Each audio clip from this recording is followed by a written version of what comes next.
acuerdo más o menos al orden en que se hicieron las exposiciones. Entonces, doctor Fernando, pregunta el doctor Carlos Enríquez Suárez de Alcalá, doctor Fernando Lara, dice, ¿hasta qué punto realmente un cambio en los estilos de vida puede influir en la disminución de las enfermedades cardiovasculares?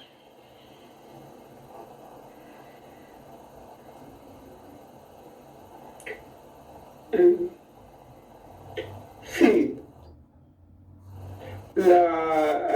el efecto es marcado, digamos. Los datos nuestros del Interheart y del Interstroke, por ejemplo, muestran que aproximadamente un tercio de los eventos pudieran ser corregidos teniendo una dieta más adecuada, haciendo más actividad física y con un consumo mínimo o moderado de alcohol.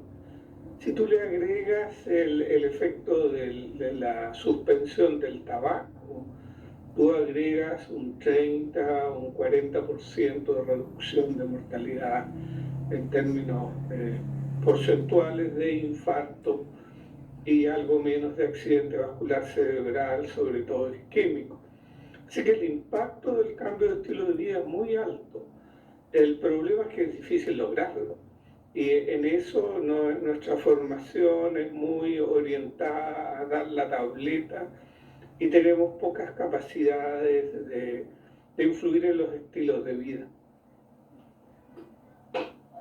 Gracias Fernando. Efectivamente, ese es uno de los grandes problemas, ¿no? La adherencia que se tenga a los cambios terapéuticos en los hábitos de vida. Tenemos que trabajar mucho en eso, que a largo plazo quizás son las medidas más importantes. Muy bien, doctora Maritza, gracias Fernando. Doctora Maritza, su conferencia ha despertado una gran inquietud. Realmente tenemos un poco de preguntas. Fernando ha trabajado mucho también esto en Chile, así que podrían los dos ir contestando estas preguntas que están haciendo. Dicen, ¿cuáles serían las medidas específicas, pregunta la doctora Gina Cuenca, más importantes que se deberían implementar en el hogar para disminuir el material particulado? ¿Ha tenido algún impacto el uso de tapabocas en disminución del riesgo del efecto de la polución a nivel cardiovascular? Bueno, lo primero es en casa utilizar combustibles limpios. Tal como lo decía yo, en este momento solo tenemos medición cualitativa para la mayoría de personas de uso o no de combustibles sólidos o combustibles limpios. Entonces, primera medida esa. Lo segundo es no olvidar que hay otras fuentes de contaminación en casa, como por ejemplo fumar. Entonces, cesar el tabaquismo, el uso de queroseno y el uso de medios de calefacción, pero pues en Latinoamérica no es tan frecuente. En el medio urbano, me imagino yo que la mayoría de nuestras ciudades se da el uso de combustibles limpios, por lo menos en Colombia es así, pero para la zona rural, ¿cuál fue el resultado Pure, por lo menos en Colombia? Fernando nos podrá decir si fue lo mismo en Chile.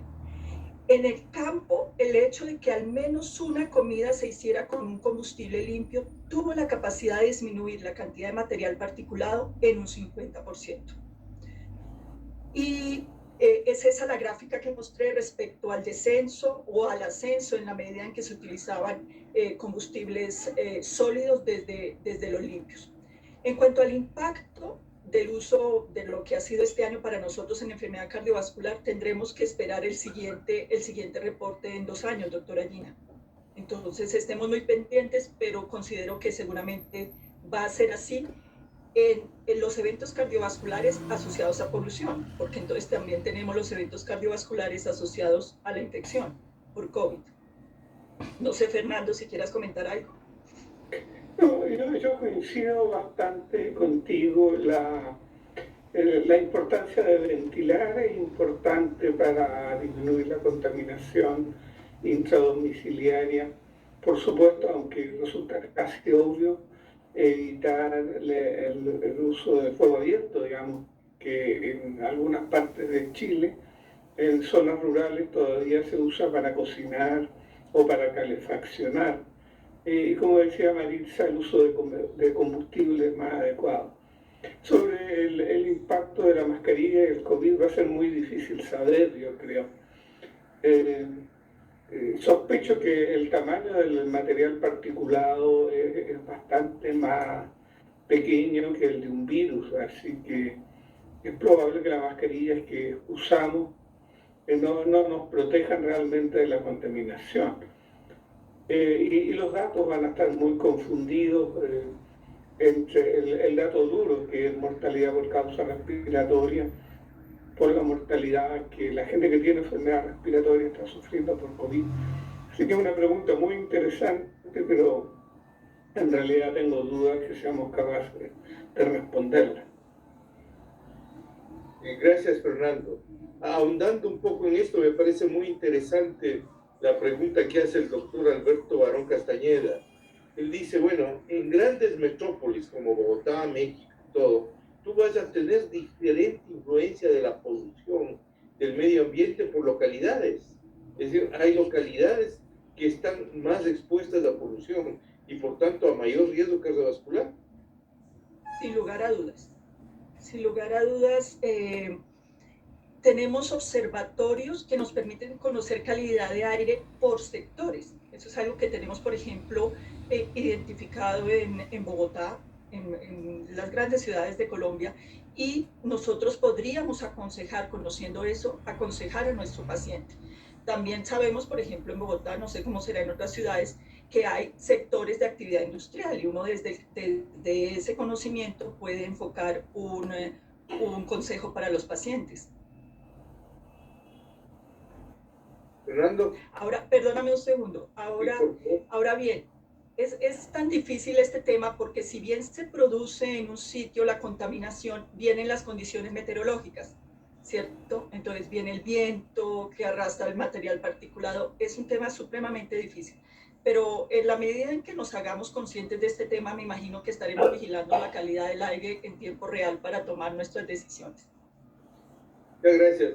Fernando, tú tenías un estudio mostrando diferencias entre estaciones en Chile, ¿no?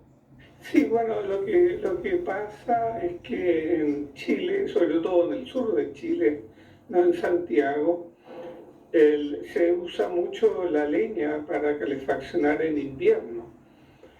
Entonces nosotros tenemos prácticamente cero contaminación en mi ciudad y muchas ciudades del sur de Chile y niveles muy altos, sobre 100 de PM2.5 en invierno. Y lo que nosotros hemos encontrado es que el número de episodios coronarios agudos, el número de consultas por accidente vascular cerebral, por arritmia, por insuficiencia cardíaca, prácticamente se duplica en el periodo de alta contaminación, sin entrar en el tema más conocido que son los cuadros respiratorios, ¿no? Muy bien, muchas gracias. Cambiamos un poco hacia el otro enfoque terapéutico, que es el enfoque farmacológico, el otro brazo que tenemos.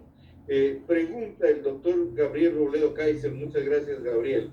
Dice, dirigida a Carlos, el problema del paciente que presentaste es el uso del diurético y su efecto metabólico, es el uso de la hidroclorotiazida y su efecto metabólico.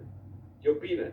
Y para completar, el doctor José Alfonso Morón dice, preferible el uso de clortalidona o en lugar de hidroclorotiazida, o indapamida debe ser en lugar de hidroclorotiazida. Muchas gracias, Patricio, y a Gabriel y a José que hicieron una pregunta. Antes de hablar específicamente, yo quería hacer una cuña a lo que es ejercicio físico. Si bien es verdad que nosotros no estamos entrenados en cómo desarrollar un programa de ejercicio, hay cosas muy sencillas que le podemos decir a los pacientes que están demostrados que pueden aumentar la reducción de riesgo, que reducen el riesgo cardiovascular hasta un 30%. Pararse 5 a 10 minutos, cada hora y media, 2 horas, al lado de nuestro escritorio. Hacer sentadillas, caminar en el en la habitación, volvernos a sentar. Si eso lo hacemos regularmente, reducimos la mortalidad 30%. De hecho, la Clínica Mayo tiene estudios interesantísimos y simplemente decirle al paciente, pónganlo en su reloj, en el teléfono, en la computadora, una alarma que cada hora y media se prenda. Cuando se prende, usted se para, hace 5 sentadillas, se vuelve a sentar. No hace falta ir para un gimnasio, no hace falta ser atleta, pero estamos contribuyendo que la actividad física, sin ser un ejercicio estruendoso, va a reducir la mortalidad. O sea que sí podemos hacerlo y no debemos olvidarlo en insistirlo en los pacientes todos los días, interrogarlo como interrogamos si se tomó la pastilla o si se hizo pues, la medicación adecuada. Bueno, en relación al paciente que presenté, existe algunos ensayos clínicos pequeños que intentan demostrar superioridad entre las tiacidas. Definitivamente la hidroclorotiazida tiene efectos menos significativos,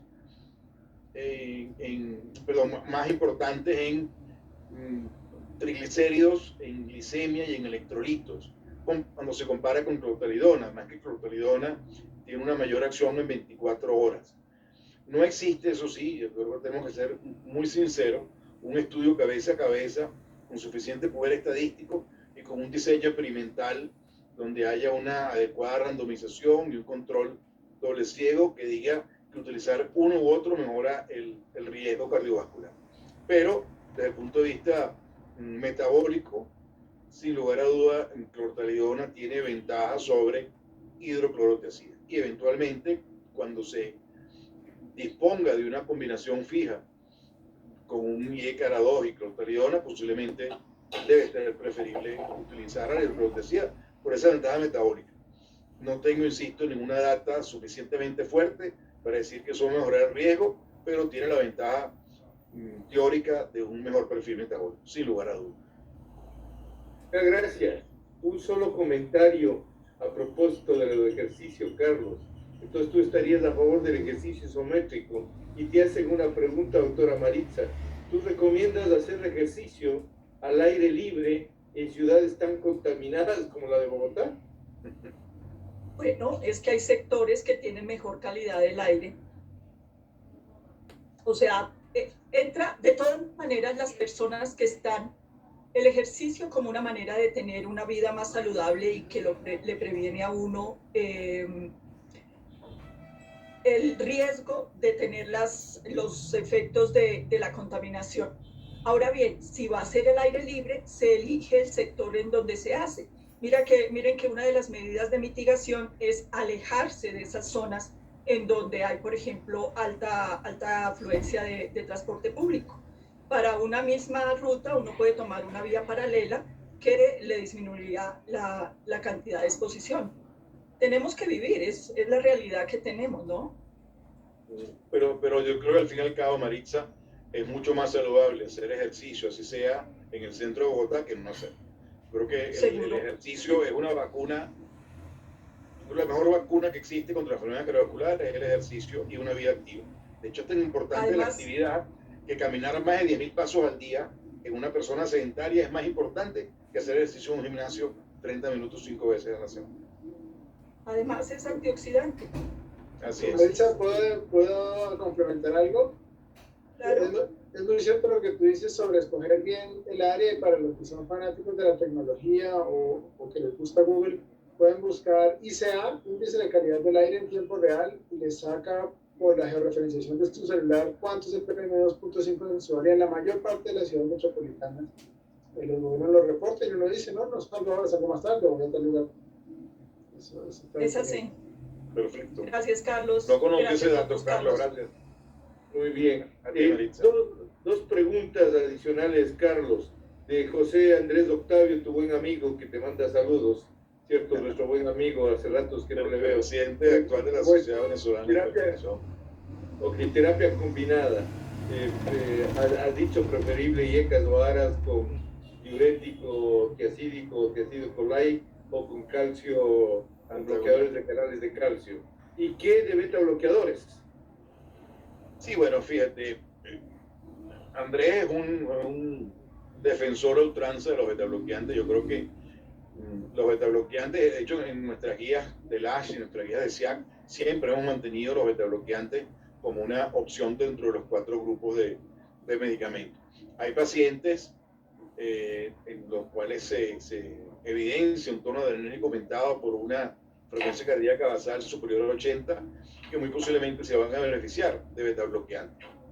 Pero eso es la minoría de los pacientes. Yo creo que en la gran mayoría de los pacientes utilizar IECA o ARA-2 como terapia basal es importante. En pacientes jóvenes con frecuencia cardíaca alta, eventualmente betabloqueante puede ser una opción de inicio para combinar igualmente con diuréticos. Y existe también en algunos países la combinación de betabloqueantes con antagonistas, pero básicamente para pacientes que tienen condiciones como angina estable o pacientes que tienen, por ejemplo, indicaciones claves de calcioantagonistas, como pacientes con insuficiencia mitral, lo cual esa combinación puede ser útil. Pero sigo insistiendo, yo defiendo por todos los beneficios que tienen como la base fundamental del tratamiento, IECA ARA-2 combinado con IECA o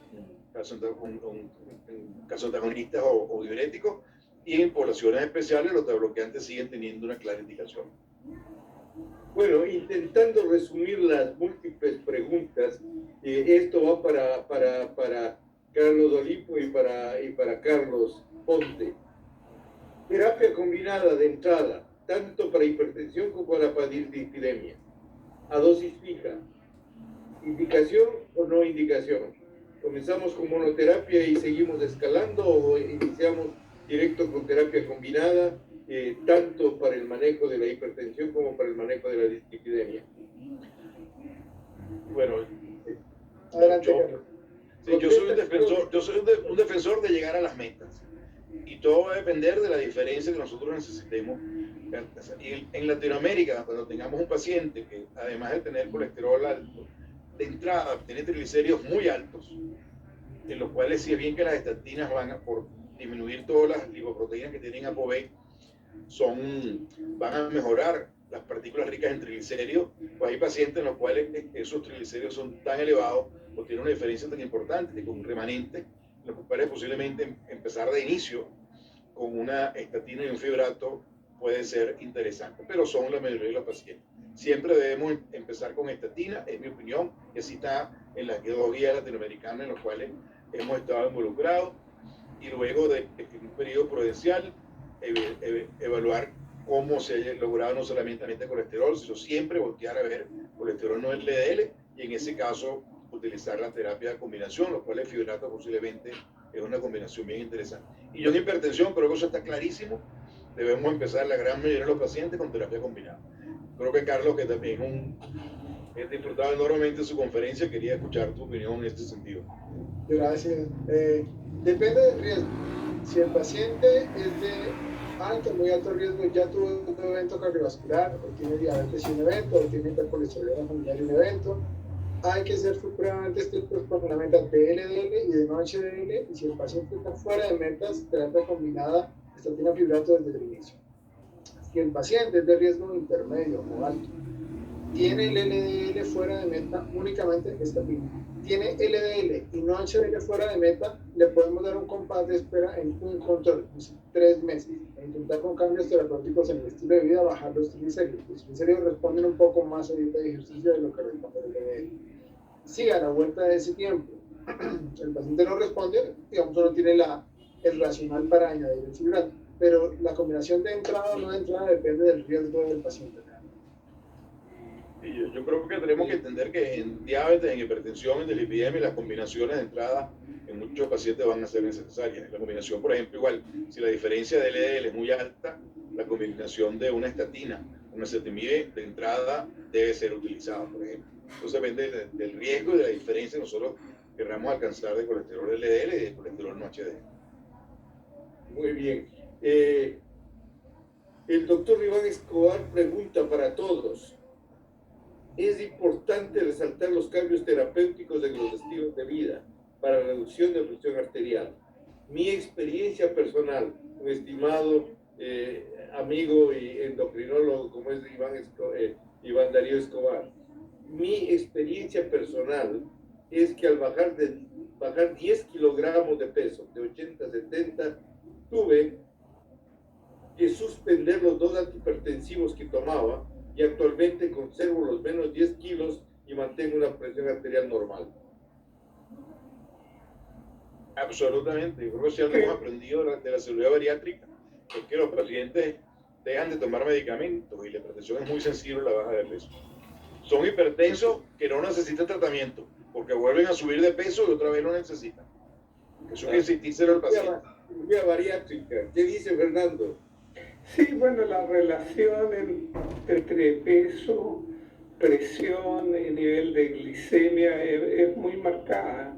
Y yo coincido en eso y me ha tocado observarlo, en que las pocas personas que logran una baja sustantiva de peso y mantener la baja sustantiva, porque es fácil bajar, lo que cuesta mantener la baja de peso, una disminución en la necesidad de fármacos, por supuesto. Así que ojalá sí fuéramos exitosos en controlar el peso de nuestros pacientes. Maritza. Bueno, ¿qué puedo decir yo? No debemos estar oxidados para que además de lo que nos impone la contaminación, nosotros aportemos más al problema. Y dentro de los hábitos de vida saludable, pues yo voy a hablar respecto al tema que toqué.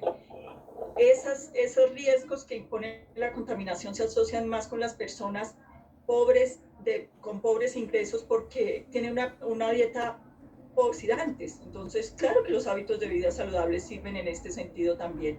Una dieta rica en verduras, frutas, el ejercicio, todos como medida de tener un medio menos oxidado. Carlos Olimpo.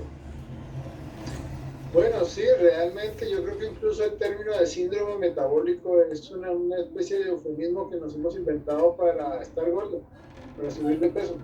Realmente es las consecuencias orgánicas del exceso de viscosidad.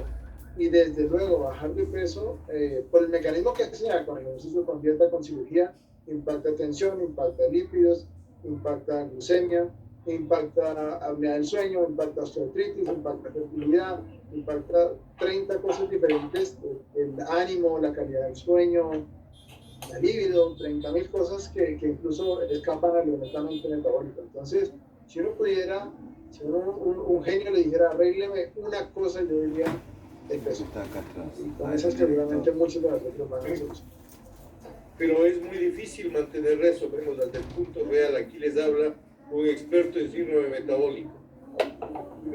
En este periodo de estar confinado, sin viaje, sin conferencias, sin cócteles, tuve la oportunidad de bajar 7 kilos. Ya voy ahora que he comenzado a salir nuevamente aumentando 2 kilos más. Muy complicado, como dice Fernando, el mantenimiento. En esos casos, de frente, cambios terapéuticos en los hábitos de vida siempre. El estudio HOP3 al cual hizo referencia Carlos Ponte implementó cambios terapéuticos en los hábitos de vida a todos. A unos les dio 2 antihipertensivos y una estatina a los hipertensos, a otros les dio placebo. Y la disminución en eventos fue del 40%. Así que, mi querido, es de admirarte la disciplina para haber mantenido los 10 kilos de abajo y haber bajado la presión arterial, mi querido Iván Darío, pero la gran mayoría no lo hace, de tal manera que la posibilidad de utilizar el otro brazo, el farmacéutico, es bienvenido y es algo que debemos utilizar y es algo que se está implementando en términos de salud pública con programas como el programa HARS de la Organización Mundial de la Salud, la Organización Panamericana Sanitaria. ¿Qué opinas? Totalmente de acuerdo. Hay que empezar con el cambio de estilo de vida y hay que mantenerlo. Yo creo que uno debe acostumbrarse a interrogarlo y a estimular al paciente, a empoderar al paciente. Pero el fracaso o la falta de continuidad es importante. Uno mismo que está motivado pasa temporadas que tiene que dejar de hacer ejercicio, aumenta de peso y realmente es complicado. Y las drogas son indispensables en muchos casos, porque la demostración de reducción de eventos son innegables y ese es nuestro objetivo, reducir eventos en los pacientes. Muy bien. Hay una pregunta muy interesante que va a ser contestada mañana, pero como un abreboca. Estamos hablando ahora de fuerza muscular. Le preguntan específicamente al doctor Fernando Lanas. Lo hace Adriana Garavito. Dice, doctor Fernando Lanas, ¿cree usted que debería ser la rutina en América Latina la inclusión de una evaluación de la fuerza prensil como factor de riesgo cardiovascular? Y si es así, ¿existe algún procedimiento o dinamómetro validado?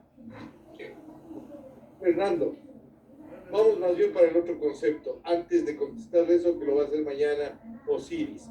¿Tú qué opinas del concepto de, uno, mioesteatosis, ¿ok? Y dos, de dinapenia? Bueno, he de confesar muy honestamente ante este auditorio que no son conceptos que yo maneje. Lo que yo quisiera sí señalar es que, si bien es cierto que hay una relación entre a mayor fuerza media con un dinamómetro, menos eventos cardiovasculares, no tenemos evidencia de que intervenciones para aumentar específicamente esa fuerza reduzcan el riesgo cardiovascular. El tener más fuerza puede ser simplemente un marcador de nivel socioeconómico. A nivel socioeconómico más alto, el nivel de fuerza es mayor. 2, puede ser un marcador de una mejor alimentación. 3, factores genéticos. 4, un estilo de vida con más actividad física. Y por supuesto, sin los efectos devastadores de la sarcopenia en el adulto mayor. Por lo tanto, una cosa es que esté asociado y otra cosa es que un programa de incremento de la fuerza prensil vaya a reducir el riesgo cardiovascular. Para eso necesitaríamos no un estudio observacional, sino que un ensayo clínico. Y voy a estudiar estas cosas que me dijiste, Patricio, para que no me pilles a la próxima. Gracias, Fernando. No, es interesante porque el asunto es que siempre hablamos de sarcopenia, pero el problema no es la masa muscular, el problema es la fuerza muscular. Ajá. Tú puedes tener aparentemente una gran masa muscular, cosa que ocurre con los obesos, pero resulta que entre las fibras musculares tienes inclusión de un mundo de grasa, por eso de esteatohepatosis. ¿Qué digo? Mioestatosis. Lo de mioesteatosis, porque eso está cambiando mucho y es importante que comencemos a ver eso. Mañana lo veremos en mayor detalle. Pero hay un dato, Patricio, en los estudios de resonancia magnética se está describiendo infiltración grasa en el miocardio como también factor de riesgo. Así que definitivamente, y esto va ligado por resistencia a la insulina, con partículas ricas en triglicéridos aumentadas, con lipidemia heterogénica, así que es un mundo inmenso que hay por allí. Porque eso afecta mitocondria, afecta el desarrollo energético. O sea, es impresionante lo que pasa, lo que está comenzándose a estudiar por allí. Claro, y eso es importante que estudiemos para entender las diferencias enormes que ha habido entre los estudios desarrollados en el hemisferio norte y los del hemisferio sur, en términos de los diferentes marcadores antropométricos y de los factores de riesgo y la dieta. Todo esto para agradecerles sobremanera. Todavía tengo una pregunta que es importante hacerlo.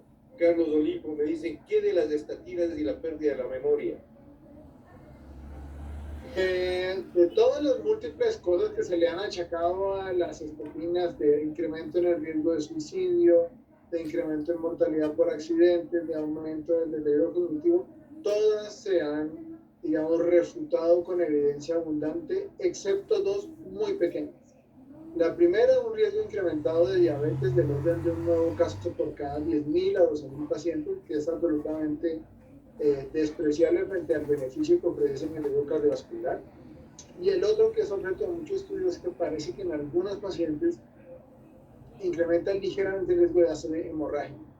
con el uso de dosis muy altas, muy prolongado y en pacientes que tienen otras diátesis hemorrágicas u otros problemas de deterioración. También el riesgo absoluto es supremamente bajo, no recuerdo la cifra exacta, pero es supremamente bajo. Pero con el deterioro cognitivo, por el contrario, el último metaanálisis que se salió en JAMA Neurology parece que protege ligeramente del deterioro cognitivo, que tiene más sentido por prevención de la demencia vascular o de las demencias vasculares. Entonces, no, digamos que esa duda ya se ha despejado por completo.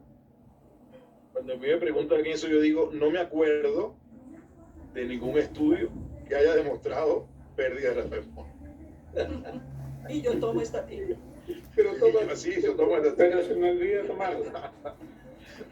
Doctora Maritza, dentro de preguntan, dentro del síndrome metabólico, te la dirijo a ti por lo de hígado graso no alcohólico. No, Graso te entendí. alcohólico y relación con riesgo cardiovascular. La asociación de hígado graso no alcohólico con riesgo cardiovascular. NASH y riesgo cardiovascular. Sí, está claramente establecido, ¿sí? Como un factor. Hay una relación bidireccional entre resistencia a la insulina, aparición de hígado graso y aparición de hígado graso que empeora resistencia a la insulina, y de allí todos los marcadores o los eventos fisiopatológicos que derivan en aumento de riesgo cardiovascular. Está claramente establecido. Y dentro de eso el papel que lo estamos estableciendo, aunque otros grupos ya lo han hecho, de presencia de hígado graso como predictor muy temprano de alteraciones que conllevan a la diabetes. Es el primer marcador de un paciente que está yendo hacia terminar en diabetes y en todo este riesgo cardiovascular aumentado. Muy bien, muchas gracias. Otra consulta del doctor Alberto Barón que me parece muy interesante y va igual para todos. ¿Tienen datos epidemiológicos de dislipidemia en mayores de 70 años? Carlos Olimpo. Bueno, en todas las grandes encuestas nacionales se reportan, digamos, por aparte, por segmentos de edad, pero no tenemos un estudio epidemiológico que sea exclusivamente de adulto mayor en Latinoamérica.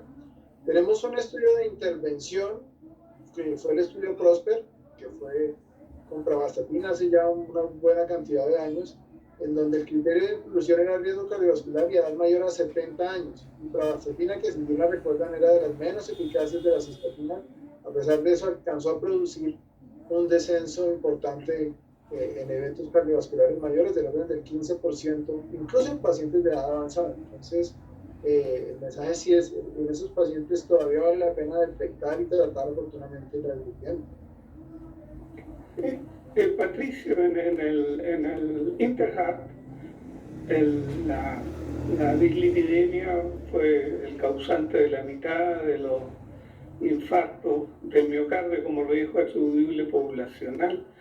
Y en el análisis estratificado por edad, la asociación fue igual en los sujetos mayores y menores de edad, digamos.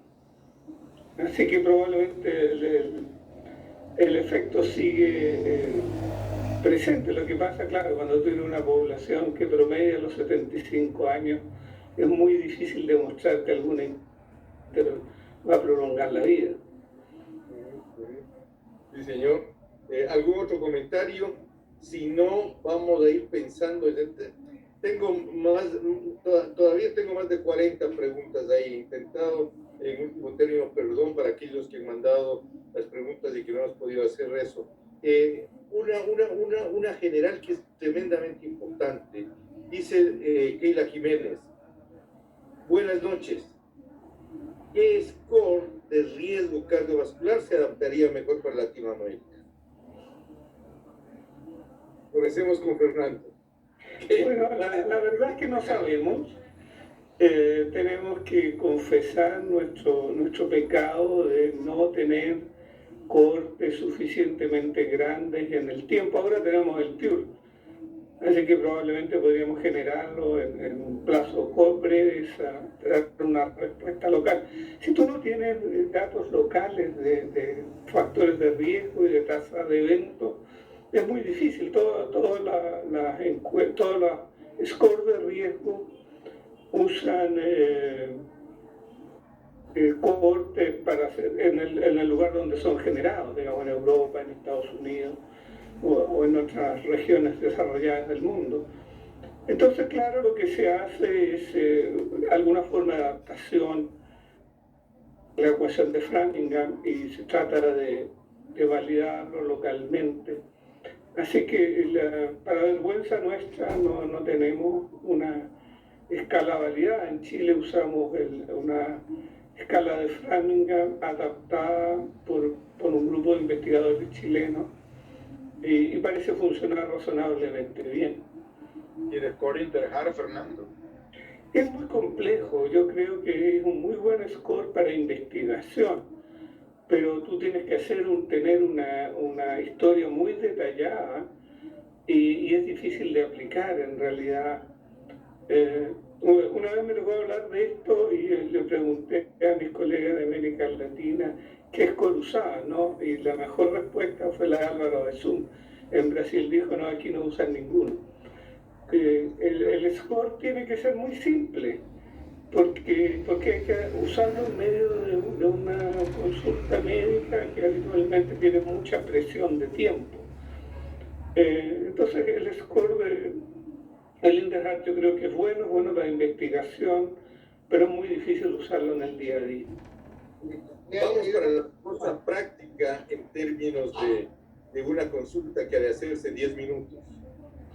Yo creo que, y me toca defender, muchas gracias Carlos Ponte Carlos Ignacio, Carlos Olimpo, Carlos Ignacio, defender el estudio HOPES.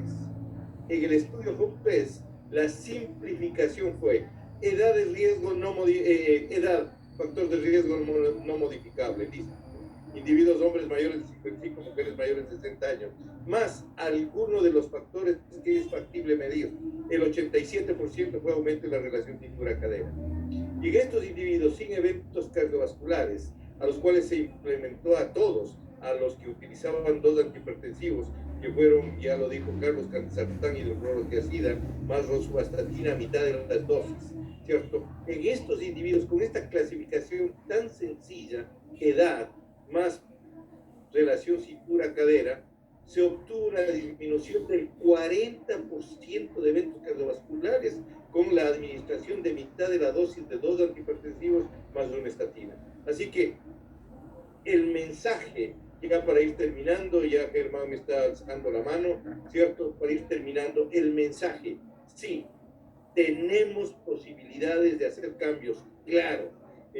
Va a ser difícil que convenzamos realmente al Congreso de crear una ley que impida, o mejor dicho, que facilite la utilización de energía limpia dentro de casa, ¿cierto? Una ley que impida traer la chatarra que venimos trayendo de otros países para utilizarlos en nuestro transporte público, ¿cierto? Es difícil, va a ser difícil efectivamente, aunque lo intentamos, tratar de que la gente de las tabacaleras deje de invertir en la promoción del hábito de fumar, ¿cierto? Va a ser difícil que cambiemos el estrés psicosocial, pero sí hay cosas que podemos controlar, y el factor más importante es la hipertensión, y está claro que con terapia combinada a dosis fija logramos controlar la hipertensión. El estudio HOP4, yo quiero agradecerlos aquí y hacer un especial agradecimiento a Abbott, que inicialmente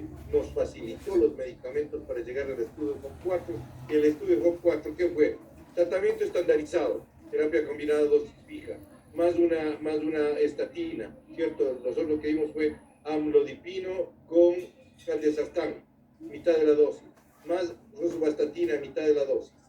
Acceso gratuito, tratamiento libre en casa, control por las auxiliares de enfermería en casa, toma de presión en casa, ubicar a la esposa o al esposo o a un amigo para que se apegue a los cambios terapéuticos en los hábitos de vida. Este sistema llevó a un control del 80% de los hipertensos, mientras en los que siguieron el sistema normal de atención de nuestro sistema de salud, aquí apenas alcanzaron el 37%.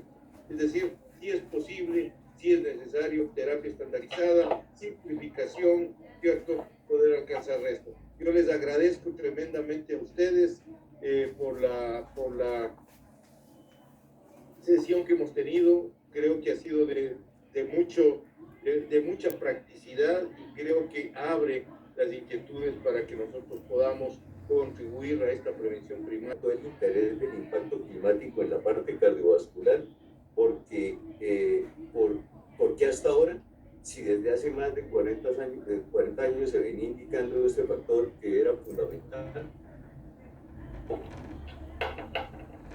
¿qué sería lo que despertó? Doctora Maritza. Sí, creo que es para mí la pregunta. Bueno, es que la polución medioambiental se ha venido ubicando cada vez más importantemente dentro de ese ranking que mostré.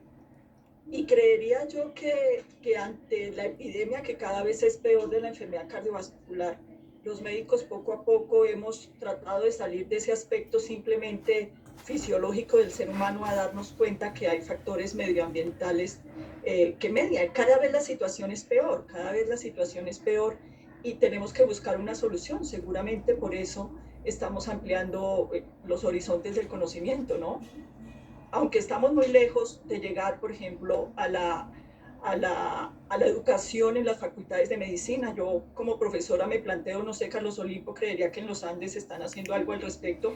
Los estudiantes de mi escuela no nos estamos formando en eso, me preocupa. Si tú entras al edificio del Centro de Prácticas de la Universidad de los Andes, lo primero que tienes es una pantalla con el monitoreo en tiempo real del PM2.5 y el PM10 en toda la ciudad de Bogotá. Hay una pantalla todo el tiempo.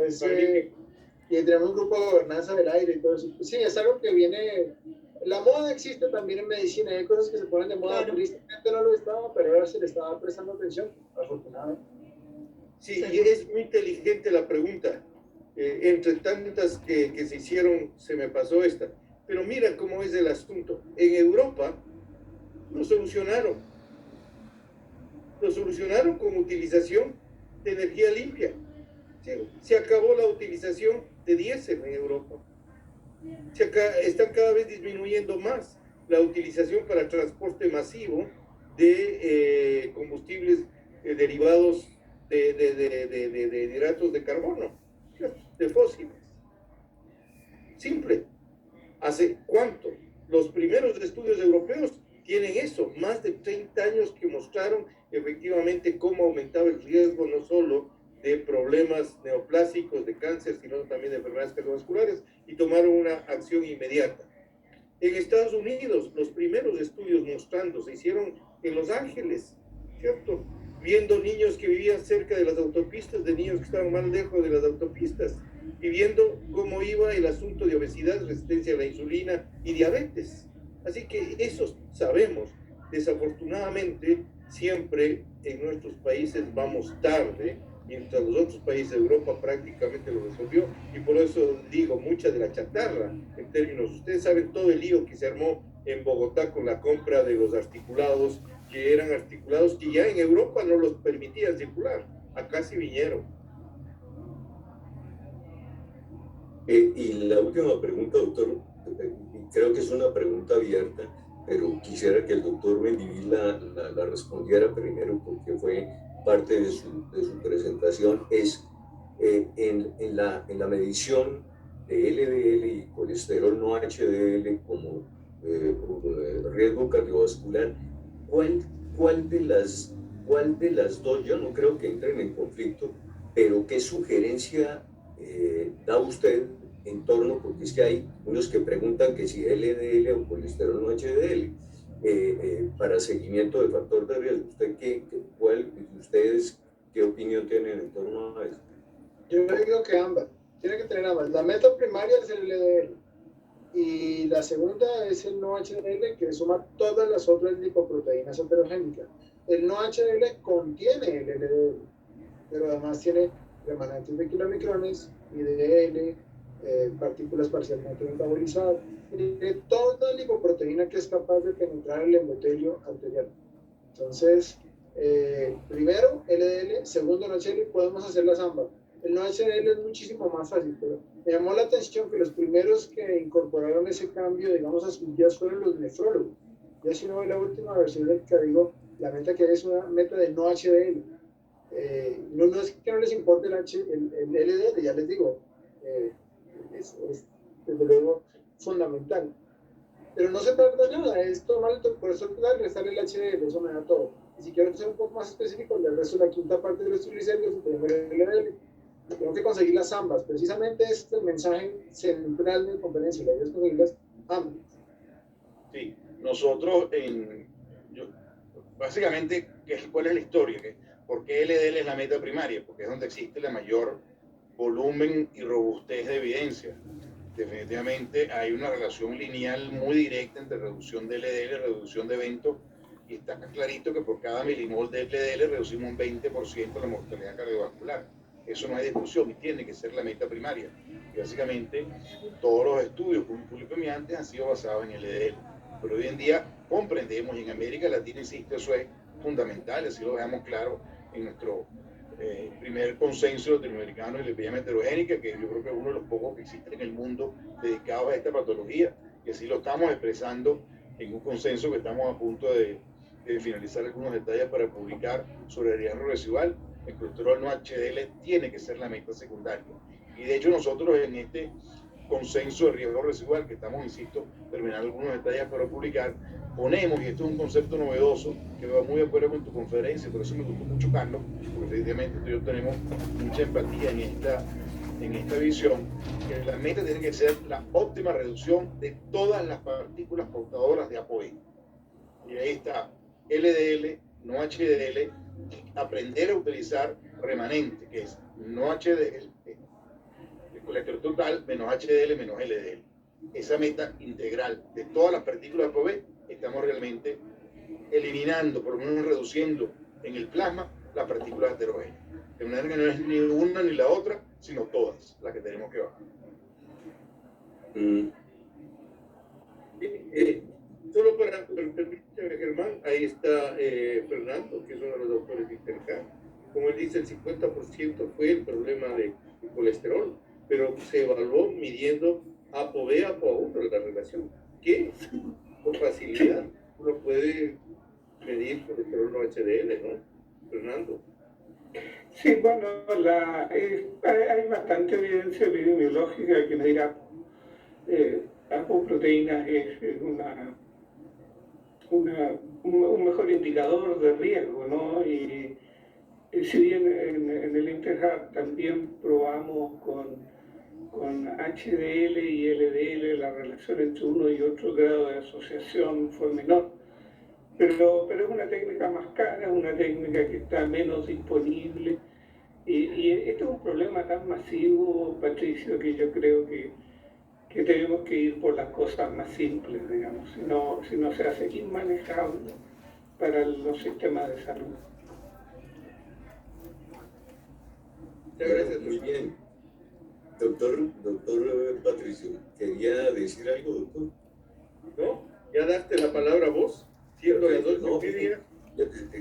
Agradecer a todos los asistentes de esta sesión de la primera sesión de este encuentro latinoamericano, porque muchas cosas. Uno, que es bonito ver cómo es tener integración latinoamericana en torno a un tema. Parece que es enriquecedor, que eso fomenta lo que se quiere buscar desde hace mucho tiempo, es que se pudieran tener discusiones de este tipo dentro de expertos latinoamericanos y sacar unos consensos realmente que nos beneficien a nosotros como latinoamericanos. Disfrutar toda la tarde, porque es que alguien asimilaría como cansancio. No, disfrutamos toda la tarde de excelentes y brillantes exposiciones con unos conceptos absolutamente interesantes y puestos realmente sobre la parte académica. Y agradecerles a ustedes, a todos los panelistas, a todos